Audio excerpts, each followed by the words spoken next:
Hello and welcome to F1 with my uncle. I'm Matt and joined by my uncle Dan for the race recap for the Imola Grand Prix in Italy.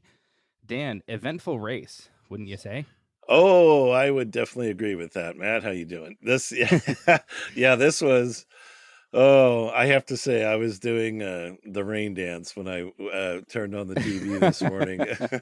I watched the pre-race show and saw them, with umbrellas, and, oh my gosh, I was squealing like a 10-year-old girl. I was Yeah, so yeah. happy, it was so exciting because I just thought, "Oh, okay, this is gonna be interesting." And it sure was. Oh, it So, absolutely was. I think we should start by saying, and spoiler alert, I'm gonna right now tell you how this race ended. Red Bull Racing had a perfect weekend. We have to start with that. absolutely. They captured every possible point and finished first in the sprint and first and second in the Grand Prix. And frankly, you can't do better than that. Max he got a total of he got 25 points for the race, he got 8 points for the sprint race, and he got 1 point for fastest lap. Yeah, And so he gained a total of 34 points if you add it up. something like that. I'm bad at So math. 25 and 8, yeah, 25 and 8, so 35 points. So anyway, that was amazing. And and I think this was the fourth sprint race that we've had we had 3 last year, and then this is the first this year of 3, so we've had 4. And has anybody ever won the sprint race? And then has anyone ever pulled this off and had a perfect weekend like this in a sprint weekend? Has that happened before? No, actually, it's funny that you mentioned that. Max, actually, this is the first time where all of the events of the weekend was won by the same person, including a sprint. We've had drivers, I think even Leclerc did that in Australia, where he got pole position, won the race and fastest lap. But with the added sprint, we've never had someone also take the sprint. Yeah, I was thinking that, yeah, we've had, of course, people lots of people win pole and win the race, but with this in the sprint era, I didn't think we had anybody kind of hit the trifecta there and get every single point possible. So that's a first. There's no way to repeat a first, but overall, to say again, to recap, Red Bull just they hit the ball out of the park. They could not have done better. Absolutely. So, real quick, let's go through the finishing order. So, in first place, you had Verstappen. Second was Perez. Third was Norris. Fourth was Russell. Fifth was Bottas. Sixth was Leclerc. Seventh was Sonoda. Eighth, Vettel. Ninth, Magnussen. 10th, Stroll. So, the only other thing outside of that was poor old Hamilton down in 14th. Yeah, that was sad. I gotta be honest. Yeah. He he tried he put it he tried his heart out to get around Gasly and get out of 14th place, and it could not be done. He didn't have the car for it. Yeah. And I think he had a faster car than Gasly, but he couldn't get around him. Yeah, yeah. I honestly think he had more performance and Gasly was holding him up, but he could not put together what he needed to do to get around him. Even with DRS enabled, he couldn't do it. I'm not actually sure of that, but I think we'll touch on that when we talk about Mercedes a little bit later on. First off, let's just cover the first opening lap, the start and the opening lap, because a lot happened. Do we need to go beyond that? No. What a Yeah. first lap. Oh my gosh. Okay, Oh go ahead. man. Go ahead. Yeah, yeah. So the first thing to note is that the two Red Bulls and the two McLarens got very, very, very good starts. Yeah. And unfortunately, both Ferraris got pretty poor starts. So I don't know if that's something to do with the Ferrari car itself or if it just happened to be that way today.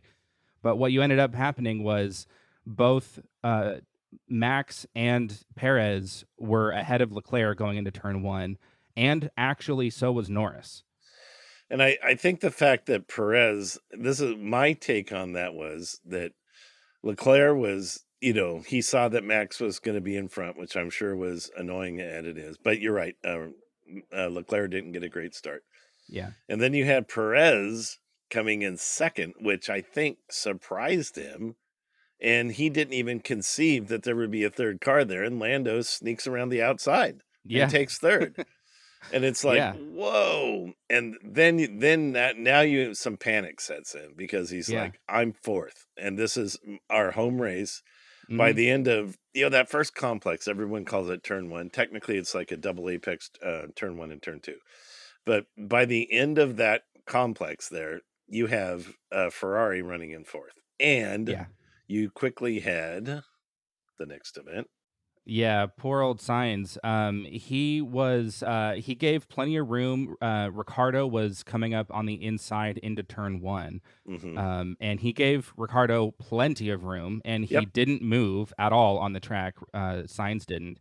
But Ricardo hit the inside curb, and given that it was wet because it was raining, it wasn't raining at the time, but it had been raining up to the start of the race. Yeah. And that he Ricardo hit the curb and drifted into Sainz and spun him around. And poor old Sainz, with at no fault of his own, ended up in the gravel. Well, yeah, I agree with that. Science was a victim, but he did try to go around the outside, and he could have. It's a long race, right? He was Um, ahead. He had the line. It I, was I, his right. I know, but I don't know if it was smart to try and go around on the outside in that corner on Ricardo that early in the race. I now he's racing, and I understand first lap stuff, but if it was me, I would have thought, let's just hold off for a minute. I'm going to get around this guy. We don't need to do everything right off the bat. So, but it was not his fault what happened. He did leave enough room. I think if he had it all to do over again, he would have backed out and then waited for later to get rid of Ricardo. But so there's a slight judgment issue that you could discuss in like a post race drivers meeting with him. But, at the same time, Ricardo slid. He went into the corner too hot. He slid over and he took out Sainz. And Sainz's day was over. Ricardo, his car was never the same, but he continued on. He finished the race, which is sad, that he caused the wreck and he got to finish, although he was the last of the finishers. Yeah. Um, So I actually completely disagree with you personally. okay. I think Signs had the corner. He was ahead. He had the position. There's absolutely no reason why he should have backed out on that. He was perfectly fine. He didn't get loose. He didn't slide at all. He did nothing wrong in that corner. He gave Ricardo plenty of room. I don't Yeah, see. no, that's good. It's an opinion thing, and I Yeah, still hold to my opinion. But yeah, well, maybe people can comment in the comments down below. I just yeah. think that early in the race, you don't take chances. Ricardo was never going to be a threat being in front of Sainz. Sainz was always going to be able to get around him. So why not? I mean Why why that's a why fair point, why but not be patient? Only because Ricardo is a wild card. yeah, no, no, true, As true. we saw, we talked about that the last race that he's a wild card. He gets a little now. In fact, we commented on the fact that he behaved himself in Australia and didn't cause any problems, Yeah. which he had in the previous races, and then now he's done it again here. So that's 3 out of 4. He's caused problems now. Yeah, and I don't want to be overly harsh on him here because Hmm. he was again fighting for position. It's turn one, lap one. Sure, It had sure. it in the wet, so it's not like he tried to cause a problem. It's just he happened to, but it was deemed a racing incident because it was turn one of lap one, and they're more lenient on the opening lap, which I think was fair. I had a chance to watch the post race video, and they interviewed Ricardo. He apologized for what he did. He did. He He actually went took down full. to their garage and apologized to Signs in Well, person. he So apologized on television as well. yeah. He took full responsibility for it. He said, "Oh, I haven't been able to see the video yet."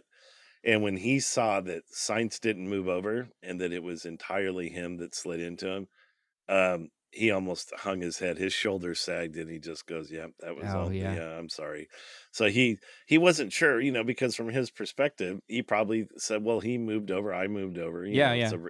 And it was deemed ultimately the fact that this you and I are splitting hairs about it, which is just fun. This is what we do. We Yeah, have a yeah. difference It's of all in opinion, fun. but the fact is, the stewards they judged it to be a racing incident, so nobody was clearly Yeah. at fault. But I'm just saying that I think going forward, I think Sainz will be a little more careful to not, especially in the wet, to not go around a guy like Ricardo in your home Grand Prix when you just signed a multi-year contract, you have a brand new engine. Don't take any chances. Play it Yeah, safe at the beginning. They raced. He literally was in the race for what, maybe 20 seconds, 10 seconds or something. yeah, So that was my only point, and that's a real nit. I agree, that's a real nit, but I'm just yeah. saying, No, it is. Yeah. Okay, all right, continue on. Yeah, yeah. No, I just to wrap up about that, I think that's a perfectly fine opinion to have. I just don't see science as having anything else he could have done to be more careful. Hmm. But so moving on, at the same section of corners, you had Mick Schumacher, poor old Mick. He started, I think, 10th, which was really good. Yes, But he coming out of the turn two, which it's basically a longer chicane, effectively, because it's immediately turn two right after turn one. yeah, And he just spun round and ran into the back end of his car. His rear left wheel hit the side pod of Alonso. and then cracked the Yeah, side pod, and later that lap, and there's really interesting video footage of this. If you haven't seen it, it's probably on YouTube by now. yeah, But yeah, a sizable piece, like 3 feet by 2 feet, chunk of side pod goes flying off Alonso's car, and then that creates other damage, and Alonso goes yeah. into the pits, and his day was over. Yeah, yeah. Yeah, they didn't wanna obviously, you don't wanna leave a car running around the track with effectively the entire engine exposed, so they had Well, to retire him. he had suspension damage. It caused other Oh, did problems. he? Okay. Yeah, there were other things going on. It just Yeah. the car would have torn itself apart with that big gap in it. So, Right, right. Yeah. So, poor old Alonso, victim of circumstance. mhm. Anything else for lap 1? No, no, that's all. I think that was enough. Yeah. you know, Yeah, for real. I think it was very interesting. It didn't change the running order in the front, but you had, it was just a sad day for Ferrari. The Tifosi were so excited, Yeah. and just right off the bat, Sainz is beached, and Yeah. we've had discussions about him. We have a segment out on him. This is Yeah. just going to add to that getting in his head thing, and even though it's Yeah. not his fault, It absolutely was not his fault, and I technically, just but yeah. yeah. I just hope it doesn't affect him long term, but moving on, I think the main thing that we want to talk about today is DRS. Hmm. I think we should just spend a lot of time getting into the nitty gritty about this. I think it was really, really, really, really interesting to me to watch the race unfold and hear the commentators going on and on and on about DRS Yeah. until it was finally turned on. So, before I give my opinion, how about you give me your assessment of how DRS played into the race, and kind of do you have a position on whether or not DRS was beneficial to the race and was still needed in the race? Well, I kind of feel like I'm being set up here, but Well, maybe you are. but um well, I think the first thing that crossed my mind was I listened to the international feed this time, Yeah. and there was some debate. You're like, please turn it on, the track's dry. But the safety marshal, or the race director, is, they don't turn on DRS in a wet track, because you Right. don't want to encourage passing on a dangerous track, because you have to go off the line. Right. And so, once a dry line had been established, the racing line was dry. He still didn't turn it on right away, because obviously the non-racing line where you have to pass is still wet. Right.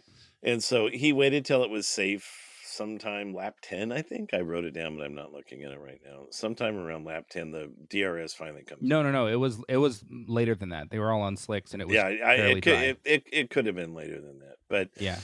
anyway, other than that, my opinions are the same. The commentators I listen to seem to see it the same. The kind of a message I heard at this race in sprints and onward is, boy, these cars sure can follow close together, like we mentioned in the previous coverage over the qualifying and sprint. But and there was some passing. DRS absolutely helped, Bottas pass, and a lot of other people were passing after the DRS zone. They were set up for the front straight, and that's where they're passing, which is an effect of DRS. So they were able to close gaps, and then they get on the front straight and they're passing. So I consider that a DRS pass. The one thing I did see in this race, because the following was so close, DRS might, to the casual observer, have appeared to be ineffectual, but it's only because the car in front also had DRS enabled for the car in front of them. So, other than that, I saw Lewis unable to get around Gasly for lap after lap after lap after lap. And Yeah. it was funny because Max was so far in front, like, crazy amount of time in front, that they just kind of quit carrying him for a while.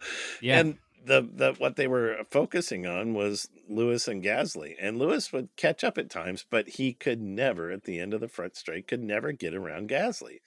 He would get so close to him, but never could get around. And Gasly, for the first few times through after DRS was enabled, he had DRS enabled. That's one of the examples I was referring to. Yeah. So, and he never could do it. Now, yeah, I think that's a reflection of the Mercedes. I don't think you can make a determination about DRS when you're talking about a hobbled Mercedes. But anyway, that's my take on it. What about you? Yeah. So if I'm remembering correctly, which granted that's a pretty big if, but if I'm remembering correctly, DRS wasn't enabled until the mid 30s. It was 31, 35, somewhere in that ballpark. And so you had effectively half of the race without DRS and half of the race with DRS.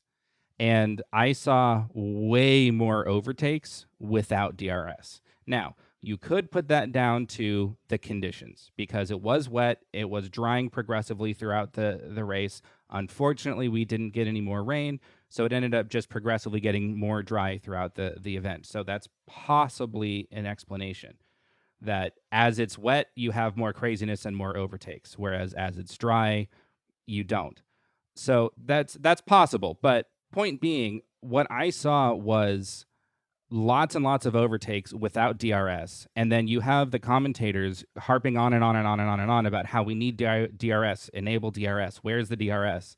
And then as soon as it was enabled, nothing happened. Nothing at all happened for like 4 to 5 laps, and eventually like way late, Sonoda passed somebody with DRS and then maybe passed somebody else with DRS. He had a pretty good race as an aside, but initially nobody passed anybody when DRS was enabled. And Crofty was sitting there, the main commentator. He was sitting there going on and on about how much we need DRS, and I'm like, are you watching the same race, dude? We're seeing pass after pass, not necessarily in the middle of the race, but certainly in the first 20 laps or so, where you have so many people getting by each other and pulling amazing maneuvers with amazing racing. So I'm just sitting there going like, why are we harping on about DRS when we're having such an exciting race without it? So I don't know. Maybe we weren't seeing the same race, but Well, you what am I were. missing here? Well, okay, you're missing two things, I Okay. think. One thing is because we qualified in the wet, you had an unusual order for part of the track. You had some really fast cars that did not do well in qualifying due to the circumstances and the wets and the inters. That's one thing that went on. Another Okay. thing, so that in other words, we didn't have a true grid.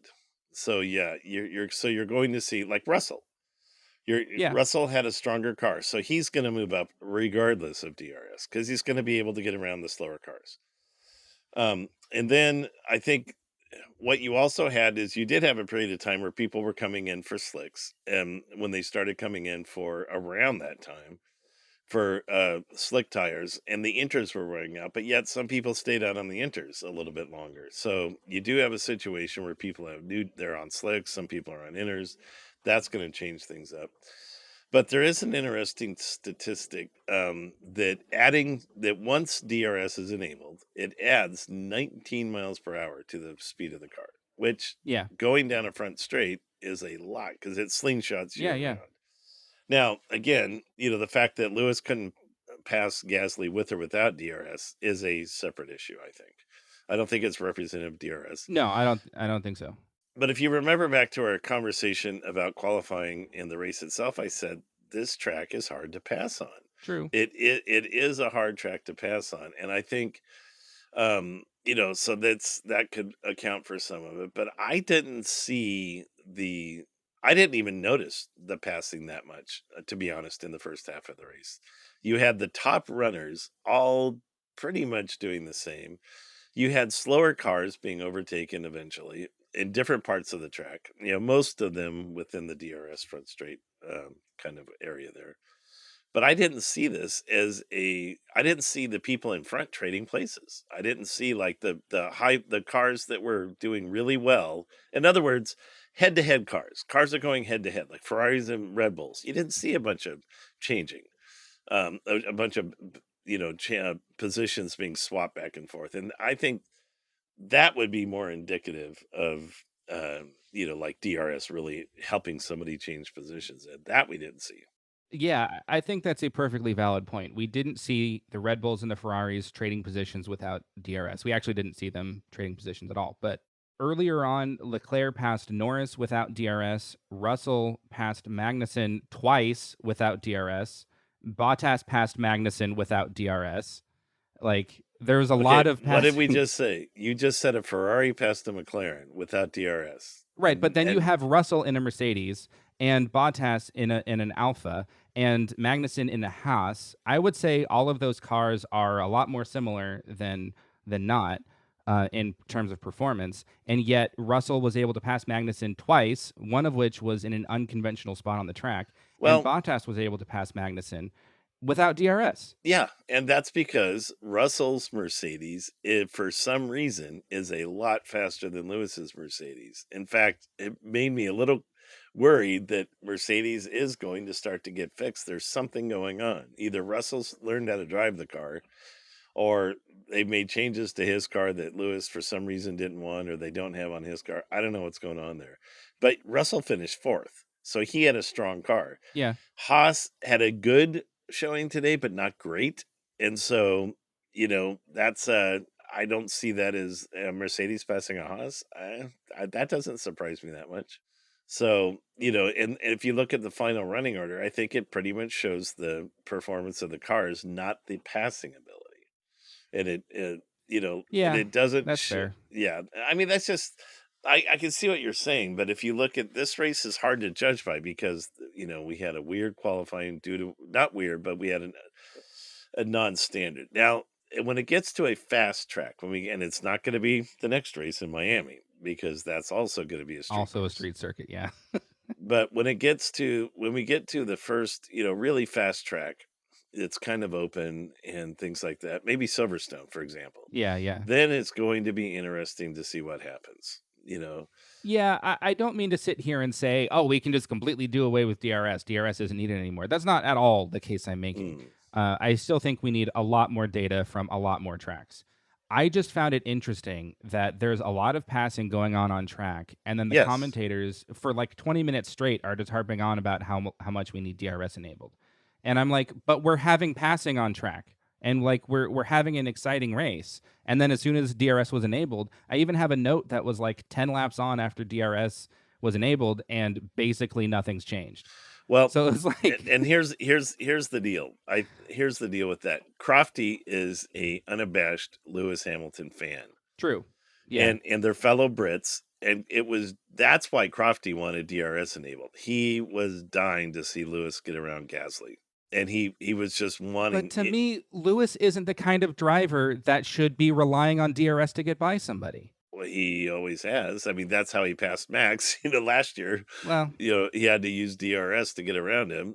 And then they traded positions. Like, remember Coda last year? You and I were there. yeah, It yeah, was, DRS was very important for those two cars were so evenly matched at that race that whoever had DRS had an advantage. yeah. I mean, so it lets a car that's a little like if you have two cars, one's 100%, one's 98. The 98% car can pass the 100% car with DRS enabled. Right. But if the 100% car gets in front, unless the guy makes a slight error, which does happen, then the 98% car is just barely held back, even with DRS. But 19 miles an hour is a huge gain on top of the KERS, the battery power and everything else. There's a lot that goes into this. Sure. But yeah, I think Russell had a really fast car, so I think he moved up through the field. He was going to, because Mercedes didn't get out of Q2. They had a horrible True. qualifying. Russell gained almost all of his positions on the opening lap, on the start, on the run down to turn 1. And so did Vettel. Vettel did great on the start, and so did Yeah. Bottas. There was passing at the beginning. So Russell being up in the top 5, 6 positions, I don't think is indicative of him having a better car than Hamilton Hmm, necessarily. hmm. I think it was just more him capitalizing on the start, because Hamilton didn't make up any positions at all on the start, maybe one, and Russell got all the way up into the top 5 or 6. Well, And then he stayed there. I would agree with you if Russell had not performed Lewis on almost every race. It's either the driver or the car, No, or fair. or Yeah, some combination of the above. that's Russell fair. is consistently out qualifying and outperforming Lewis. And as I said, I don't know if Russell is taken to the car, and Lewis hasn't figured out how to drive this particular car yet, which is possible, Yeah. or if Russell just for some reason has a better car under him. So Yeah, yeah. I'm not really sure. I think with Mercedes in general, they had a pretty mixed bag throughout the weekend, and in particular during the race. Because you have on the one side, you have Russell doing well, and then Hamilton struggling to get by Gasly of all people. mhm. Not nothing against Gasly. I really like Gasly, but like let's not sit here and say that the AlphaTauri this year is a super competitive car. I mean, the Mercedes Well, at the beginning of the year. I don't know. You had, I think. Well, I'm not going to disagree with that, but you did have Tsunoda. What did he finish? Sixth, something like Oh, that. that's okay. I need to eat my words a lot. I'm finding. Sonoda finished 7th, so that is fair. He had a legit car. He's in the top 10. Yeah. So Gasly, So I guess I'm getting a little bit ahead of myself with that, yeah, but especially in a wet race with wet qualifying, where true, they true. start on inters in Imola. I don't know. I still think that they need DRS. I haven't seen where these cars can pass like crazy, like we were led to believe that was going to be able. They can follow closer, as I acknowledged in our previous segment. They are following closer, and the front end doesn't get washed out. Like what was happening before. The other thing I think we need to acknowledge, there's a first in this race, and it's a sad first, Yeah. kind of a shocking first, but and that was when seven-time champion Lewis Hamilton was lapped by Max Verstappen. It's Oh, one thing, and then again, and then yeah. by Perez and by Leclerc, Yeah. and Norris, and yeah, it was sad because this is the Mercedes isn't just slow; it's really slow, and Yeah. I guess you could make an argument: is Lewis getting as much out of a non-winning car as he could be because he's so used to being in a super fast car? Only Lewis knows that. Only Yeah. the Mercedes team would know that. It's possible though, Yeah. that he's just so used to having superior equipment that it can be so discouraging for him. But the sad fact of the matter is, and you know what? I'm going to be honest. Lewis's engineer came on the radio and said, "Lewis, we're being given a blue flag for Max." Lewis didn't respond with any type of comment. He just Yeah. moved over down the straight, and he's like a perfect gentleman, and let Max go by. Yeah. And Yeah. frankly, I just thought that was really cool of Lewis. He was being very gentlemanly, like he knows Max is in a really fast competitive car, and he's not, and he didn't begrudge Max's success. He's just, but I Yeah. think it really, I'm sure, just was gutting for Yeah. somebody in his position. He was on top of Yeah. the world for pretty much his whole career. If you go back to karting, Yeah. How crazy would it be if, like, say Ferrari dominates and then Lewis finds himself in a Ferrari? like in a couple of years. Like, how juicy would Ooh, that be? Lewis wearing red. That would be interesting. That would be Yeah. really, and then they start doing bad again. No, Oh no. sorry, Oh no. that's a little too Hollywood. Okay, Yeah, yeah, but no, that's no, that would be, like where he loses so much confidence in the team, he bails out and goes to a competitor. I can't yeah, imagine yeah, that. Lewis was sponsored, as far as I know, even as a kid. But he was. Mercedes had their eye on him from pretty much day one back in the yeah, karting days. So he's his entire career is wrapped up in Mercedes. But crazier things have happened. You never know. yeah. Um, Yeah, I mean, who knows? Like it would require so many things. Like Mercedes would have to just yeah. completely struggle and not recover for multiple years. But And now then, I'm a yeah. Max fan. You and I are Max Verstappen fans. I love Red Bull. Yeah. I was very much I was a Ferrari guy. Ferrari's just a classic team in Formula One, and I was Yeah. definitely a Ferrari fan back in the Michael Schumacher days. But Yeah. um, and even though I've owned a Mercedes, I'm not really a Mercedes fan. There's something about their F1 team that just, I just have never been like excited about. Even though I appreciate how good Lewis is and his championships, but even then, so I'm not like a Lewis super fan. Yeah. It's what I'm saying. He's just, I'm neutral on the guy for the most part, or sometimes I kind of I like to used to. He won so many times. I enjoyed seeing him get his comeuppance once in a while. Yeah.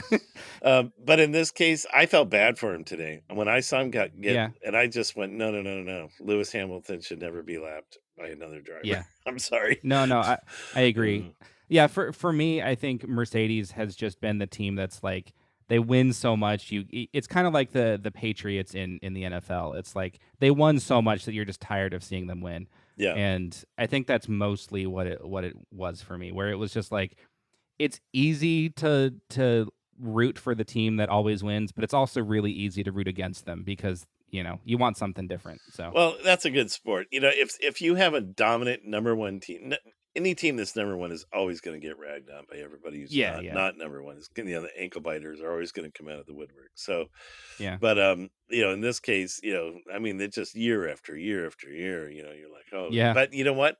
People felt the exact same way about Michael Schumacher and Ferrari back in the day. True. They were so tired of True. him winning. And then Yeah. and then people would make snide comments about Michael. Oh, he's arrogant. Some of the same things you hear about Lewis. To be honest. And there's always an element of truth to that. Well, they're the best. So yeah, they Yeah. deserve. They are different than the other drivers. They're the best at the highest form of motorsports in the Yeah, world, yeah. and these guys make lots and lots of money. And so yeah, they're gonna get a little bit of an ego. I would too. Yeah, yeah. But anyway, but I just hated to see, again, to end this segment. I hated to see Lewis get lapped, but it's indicative of how far Mercedes has fallen. Yeah.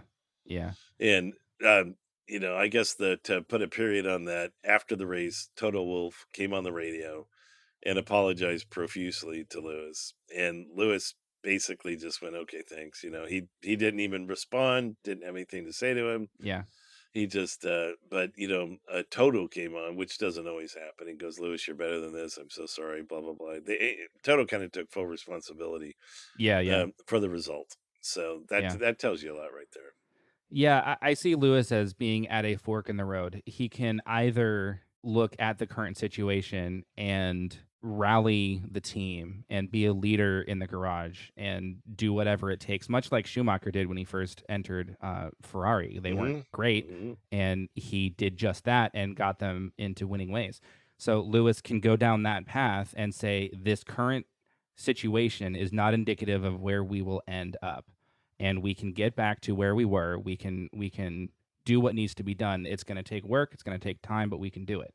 Or he can let all this stuff get to him and give up. And I don't see him as being the giving up type, so I hope No. that's not the road he goes down. But Well, there's we'll see. that's interesting that you mentioned that, because there's really kind of three positions. I think the difference with Michael Schumacher and Lewis in when it comes to the struggling Ferrari compared to struggling Mercedes is what Michael did was Michael got to know people, got to know their families, and he stayed late in the pits with them in the factory. True. He worked Yeah. with the mechanics and the engineers. He made himself part of the solution and part of the team to where he and much like Elon Musk did with Tesla when they almost went bankrupt in 2017, 18, 19. He lived on the floor of the Tesla manufacturing facility, and he basically didn't go home. He put on work clothes and said, "Okay, guys, what do we have to do to keep these things going?" And it almost I heard a segment on a TED Talk where it said it almost drove him to the point of insanity. It almost ruined his health and killed him. But Wow. he had to put 100% into doing everything he could to make Tesla profitable, and it worked. And I see Lewis as a cheerleader, someone who wants to champion the team. What I don't see Lewis as is somebody who's going to get his hands dirty, stay up late, show up at the factory and say, "Hey guys, give me a wrench. What can I do?" Or, like sit with now maybe he does this and we don't know about it. But I Yeah. I don't He might. think I don't he's know. that kind of guy. I think he's got other interests outside racing. He's talked about going into the fashion business and other things. I just think he's used to having a really fast car and he wants to be a cheerleader and be encouraging to the team, but I don't think he possesses the leadership abilities. Hmm. And you're either born with those or you're not. I don't think he Yeah. possesses the leadership skills to drive Mercedes to success. And Schumacher Oh, did interesting. possess, yeah, the leadership skills to drive Ferrari to success. Interesting. Yeah, along with Ross Brawn and other people, but that Right. was Right. Right. Mike. Probably Michael's doing bringing him in. The year following Michael moving over to Yeah. Ferrari, but yeah, that's my take on it. I just don't think that's Lewis's skill set. I don't think Yeah. he's a natural born leader, and he's successful and he's a leader on the Oh, yeah. track, but a He's leader of men. extremely skilled at racing. Yeah, not everybody has the same talents. He's an Yeah. extremely good racer, but he's perhaps not a leader of men. And we'll see if that's Yeah. I true or mean, not. we'll see. We'll see. Yeah, I hope. he could develop that, but Yeah. I hope that you'll get proven wrong about that. I would like Mhm, to see him rally the team and. Because some of the stuff I saw over this weekend was like him arguing with Toto Wolff and complaining in interviews, and it's just like I hope to see him get a handle on that because I know we've talked before about how he just kind of wears his heart on his sleeve, mhm, and that's not really a good trait to have when things aren't going well. So yeah. I hope he's able to collect himself, recognize that it's only a season. Oh, it's only a certain amount of time that this is going to happen, and rally people. But Yeah, I think if he could take his ego out of the situation, which would be hard, true. and actually apply that frustration to a solution and become Yeah. an active participant in the solution, even more so than he has already, even if it means sleeping on the floor of the engineering building so that he's there Yeah. first thing in the morning, whatever it takes, Yeah. Yeah. to get it done, then I think he would gain some more respect of the people around him. People are going to put in 110% to serve a guy like that. But, Yeah. the Mercedes, they're going to have to do something, or this is Yeah. going to turn into. In fact, they lost another key member of their engineering team this week, and I forget where they went, but Really they had another defection. I saw a video on that. interesting. Well, I'm So sure that'll be in effect at the end of the season. But yeah. and that might go on all the time. I don't want to draw too much. Like Yeah. I Yeah. can't draw any conclusions from it, but it just makes it's one of those things. Like it's possible that a toxic culture is developing there with this car being the way it is right now, and that Yeah. people are using this unpleasant season with Mercedes as a good time, to get out and go somewhere else where it's not so heavy and Yeah. dark. Yeah, I think what Mercedes has done for so long is they've basically done the same thing because it's a winning formula, hmm and they've stuck with that, and that's been really, really successful for them. And now they can't keep doing that same thing anymore. They've got to go through some kind of drastic change in order to come out on top again. And I think what we're witnessing right now is that turbulent period of recognizing that that actually needs to happen and hmm figuring out what the change actually looks like. So Yep. So We'll see. just to continue on here, we mentioned that Aston Martin did really well. We mentioned that Tsunoda Yeah. came in second, and I just wanted to, Yeah. before we finish this up, this great race weekend for Red Bull, I wanted to mention that Norris. I was watching an interview, and so the interviewer, I think it was Laura Winter, said something to Norris like, "So Lando, what is it with you and Imola?" Because he's been on the podium in the last 3 Yeah. years, including this year. He was 4th and then on the podium twice. Yeah. And Norris kinda laughed and goes, "Don't ask me." And "Everybody just crashes in front of me and I wind up doing well." And and he laughed, and I thought I that love was Lando. kinda I thought that was very, kind of, humble on his part, kind of Yeah, yeah. self-deprecating and just like, "I just don't crash and people in front of me do, and here I am," Yeah. Which is g he was definitely going to finish behind Leclerc, and then Yeah. Leclerc removed himself from the race, and then here he is on the podium. So, Yeah. I'm sure he would rather win a spot on the podium, by fighting hard, but you're in racing, you're gonna take it Hey, any way a you can get it. podium's a podium, man. Like, Yeah, yeah, yeah, exactly. Yeah, you're gonna take it any yeah. way you can get it. Yeah. So about Leclerc then, we've kind of touched on him briefly, but what happened right at the end? Okay, well, this brings up something interesting with Leclerc. It's not just that he crashed out; there were a series of events that led to this. And I think, to be fair to him, we should go over this real quick. So what happened was, Yeah. Red Bull's winning the show on Ferrari's home turf. So they bring Leclerc in to go from mediums to soft tires, and it could have it was their only chance to take second place. To be honest, if Red Bull follows suit, and then maybe even if they don't, they could catch up and get second. But some of the commentators theorized that it was in an attempt for Leclerc to win fast lap, so they don't walk away from their home race with no points. Right, right. Regardless, they bring him in for softs, and they did not have a clean pit stop. Their pit stop went long, and he lost a little bit of position on track, which was going to be frustrating to him because the drivers all say that every second in the pits is like an eternity, because Mhm. you're so used to being at speed. And so they bring Perez comes in right after Leclerc is, as soon as he goes in, Perez goes in basically. So Leclerc gets out on track, and Perez actually he gets out. By the time Perez comes around with his new softs, now you have Leclerc though, where he was 7 seconds behind Perez. You have him now right on Perez's tail. Right. And so now this battle ensues between Perez and Leclerc. That probably if Leclerc had had a clean pit stop, then there's no battle. He's not behind Perez, and there's no battle except now he's clearly in second place, and he's going to probably set fastest lap and be on the podium. The weekend is saved for Ferrari. Right.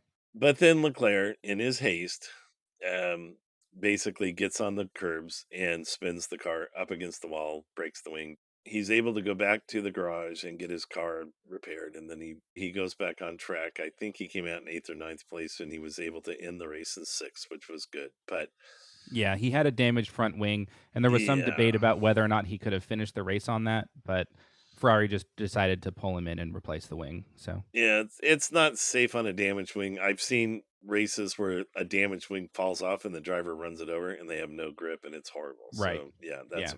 it's a safety issue.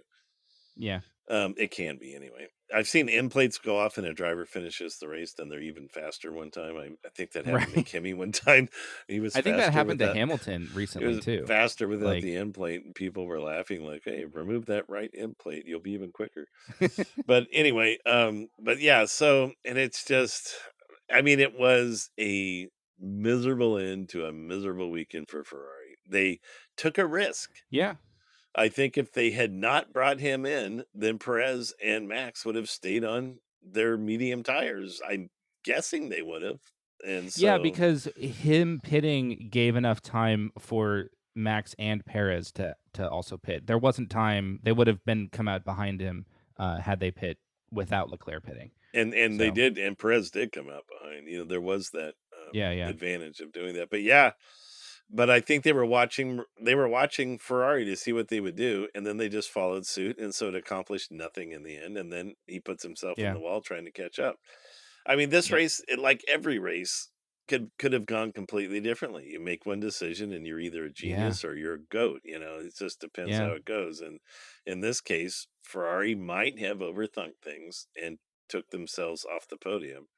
Yeah. That, no one will know because as tires wear, the carcass gets thinner and you run over a little pebble and you get a flat, True. the tire True. goes down. So there's no way to know that that wasn't the right thing to do for everybody. But then again, I've seen plenty of people end races on very worn out tires. And as long as everybody's on worn out Yeah. tires, it pretty much stays even. So, Yeah, I that's a perfectly fair point. I just saw it as I would have liked to see because Ferrari is ahead in the constructors' championship. Leclerc is still ahead in the drivers' championship, hmm regardless hmm of where he finished. Nearly, I think even if he DNF'd, he still would have been ahead. So it's I see potentially risky calls as being something that an underdog takes and not what the person that's ahead would take. And so I don't really agree. Every pit stop is a potential risk. hmm Now there is the risk of staying out on worn tires. I get that. So maybe they saw You're that saying you as don't that. agree with them, their choice to bring him in. Correct. I think they should have left Mhm. him out on mediums. He comes home third, no problem. Yeah, absolutely. I think that's a Yeah. that But, will that could be a hindsight thing, I don't know. that will definitely be debated, by people this week. That's going to be the topic in various Yeah, news outlets that follow Formula One. That will be the topic. yeah. Did Ferrari make a mistake in doing that? And anything other than what happened is absolute speculation. But Well, but yeah, that's of what we course. do. That's what we do. We Yeah, give yeah. our opinion and speculate. So That's where the fun is. that's where the fun is. So, yeah, in that case, who knows? I was surprised. I will say I understand it, but I was surprised when I saw him come in. I thought, Yeah, they're gonna roll the dice here. Chances are, based on their other pit stops, they should be okay. But yeah, you don't win by playing it safe. A ship that's in the harbor, is safe, but its yeah, ships remain to sail. You got to bring the car in, yeah, yeah, that kind of thing. And but then it did go against them. They unfortunately had a slow pit stop, and then Leclerc just honestly, what we saw here is a chink in the armor with Leclerc. He pushed too hard. He's young and he yeah, got a little and he really wanted to do so well. He overdrove the car in one corner, and that's all it takes. yeah. Well, and in a radio message after the race, he was so hard on himself and just apologized to his team, which is fair, but it reminded me of in the previous seasons when he's made mistakes and was really hard on himself. And I hope that doesn't get to him. And I hope he's able to just put this weekend behind him and carry on with the amazingly strong car that they have and continue to be the Charles that we've seen all season so far because Mhm. he's been amazing. That's a good observation, and we'll keep an eye on that going forward. Yeah. So then, anything else to wrap up on? Did we want to touch on Bottas being amazing, or I think we mentioned that, but he was, he did really well. yeah? I think we gotta again hats off to Russell for Mercedes. He did well. So yeah, all in all, an eventful weekend. The drivers' standings heading into Miami in a few weeks is Leclerc out on top, still with 86 points, so he has a good little margin there. Verstappen in second now. He immediately went up into second. I think he was third, fourth, something like that before the weekend. Yeah, And so Verstappen is on second with 59 points. And then Perez now in third with 54 points, followed by, crazily, Russell. Russell in Yeah, fourth with 49 points. And then Sainz, poor Sainz, all the way down in fifth with 38 and Norris right behind him in sixth with 35. So Norris right now is only 3 points behind Sainz. yeah. And Pretty crazy. who's 7 points behind Norris right now? Is Lewis Hamilton in Yes. seventh? Not where he wanted to be. Now this is only 4 races into the season, and True, that true. means that Lewis is 58 points behind the leader. Yeah, I don't think that not that anyone's expecting this to happen, but I don't think that amount of a deficit has ever been overcome in a championship before. Yeah, by the fourth race, if you're 58 points behind the leader, I Yeah, don't. Yeah, that would be tough. And he's yeah, 31 behind. 31 points behind Max. Yeah, I just, that might could be overcome, the 31 points, but very carefully. I don't know about 58. I mean, and honestly, Hamilton was making statements today that made it sound like he didn't promise anything new coming anytime soon. I'll tell you that. Yeah. And then the other really juicy thing here is right behind Hamilton on 28 points is Bottas on 24 points in Yes. 8th. Yes. So Bottas is 4 points behind Hamilton in in the championship right now. Hmm. That's spicy is what that is. Yeah, that's interesting. Okay, constructors. Yeah, rounding out the top 10 in drivers, we have Ocon with 20 points and Magnussen with 15. And as far as the constructors go, we have Ferrari out on top with 124 points, followed by Red Bull now with 113. So they're actually very close now. Yeah. Yeah. And then behind them, quite a ways now behind them, is Mercedes with 77, followed Yeah. by McLaren, a good chunk behind them at 46 points, Okay.